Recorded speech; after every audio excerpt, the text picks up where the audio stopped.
The student address will be given by Richard Allen Sessions of the class of 2016. Rick is receiving his Master's of Business Administration degree with a specialization in Human Resource Management. Rick also holds a bachelor's degree in Criminal Justice Management with a specialization in Police Administration from Union Institute and University in Miami. He has spent nearly 3 decades as a law enforcement officer in Florida, with the majority of his career assigned to the Homicide Unit and the SWAT team. In January 2014, he joined the Broward County Sheriff's Office as a deputy sheriff and is currently assigned to protect the county's courthouses. Ladies and gentlemen, Richard Allen Sessions.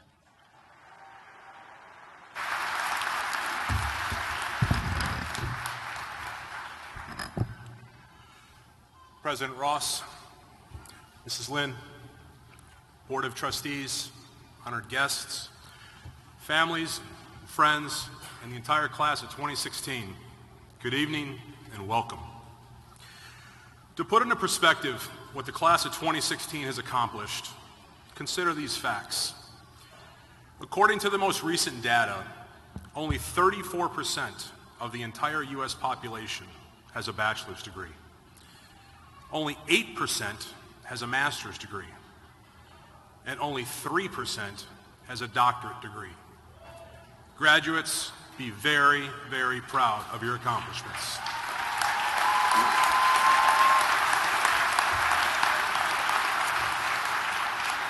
We are all now members of a select group who have attained this academic achievement. Many times, when individuals or teams accomplish great goals, an important component to that achievement is never recognized, and that is the incredible support system of the people behind them. I am confident tonight that tonight's graduates would not be here without a wonderful support system.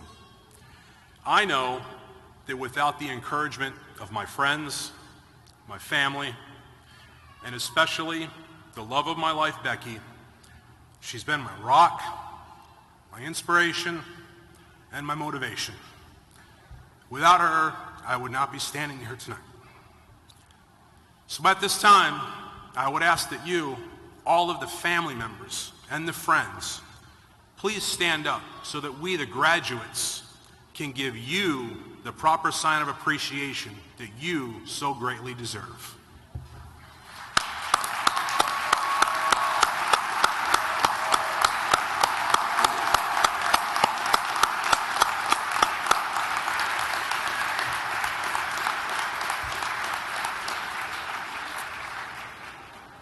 When I first made the decision to pursue my master's degree and enter the Lynn MBA program, I will admit I was extremely nervous and apprehensive.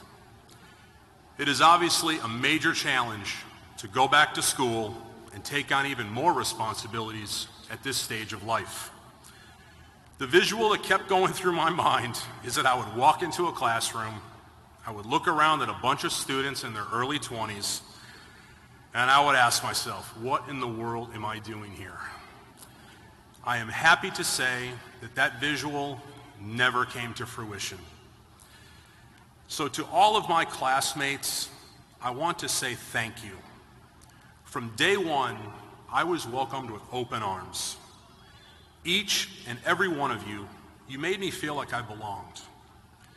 The students that I have had the privilege to work with and learn from have given me the confidence that our future is in great hands. My transition was also made easier and less stressful because of the professors and the support staff here at Lynn do an amazing job of maintaining a students come first type attitude. One professor in particular personifies this concept. His loyalty and dedication to the Lynn MBA program is unparalleled. In fact, this professor spends so many hours over at the IBC building, I'm thoroughly convinced that he has his own one-bedroom apartment hidden in that building somewhere. I'm talking about the one and only Dr. Ralph Norcio.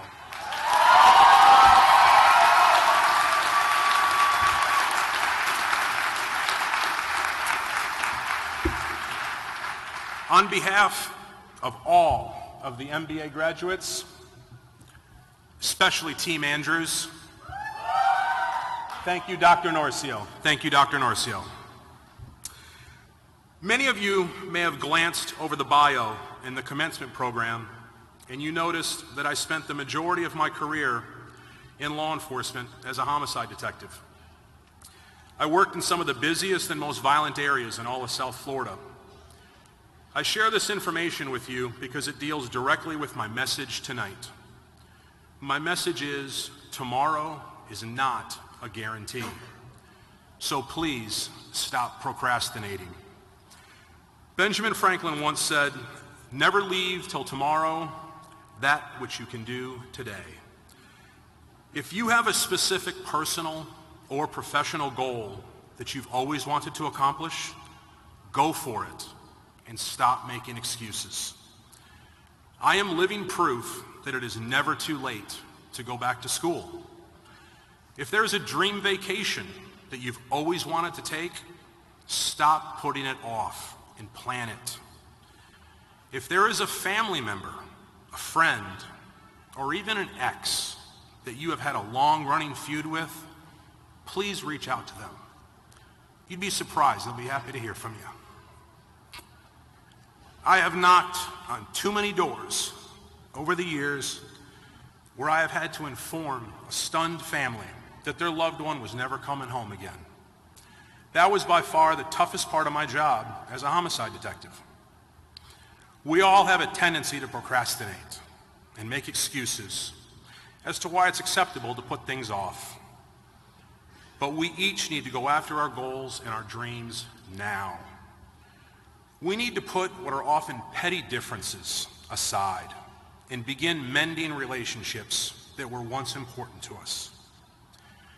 You will all be amazed what you can accomplish when you decide to stop making excuses, become disciplined, and start going after your goals and dreams. In closing tonight, I want to share a story with you called Rock, Pebbles, and Sand. A philosophy professor was ready to teach his eager students one day. He stood in the front of the class next to a table that contained an empty jar.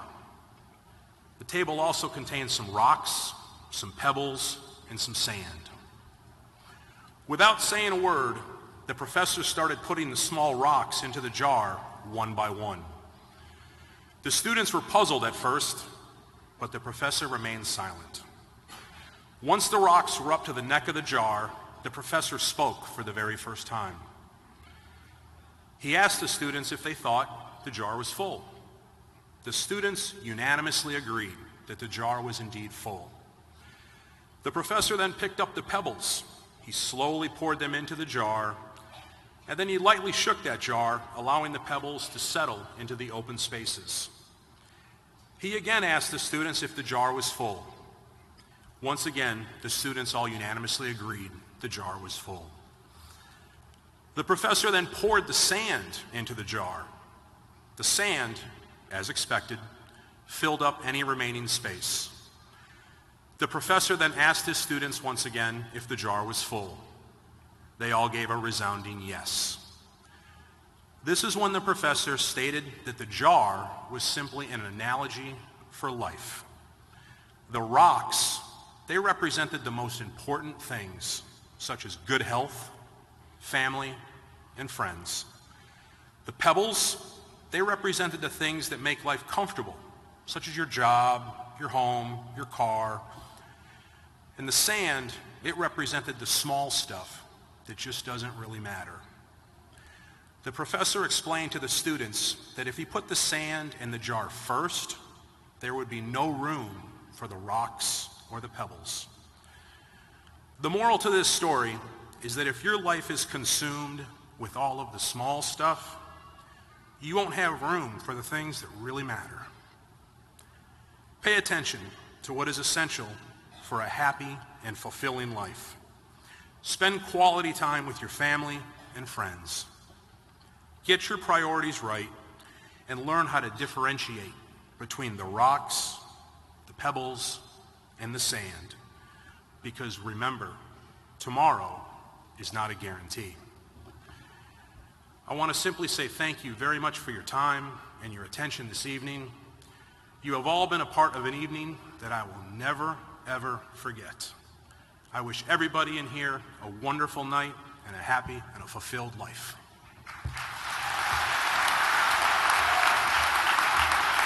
Well done. We have a little something for you. I'm going to let you take that. Here we are. We're going to take a picture with this.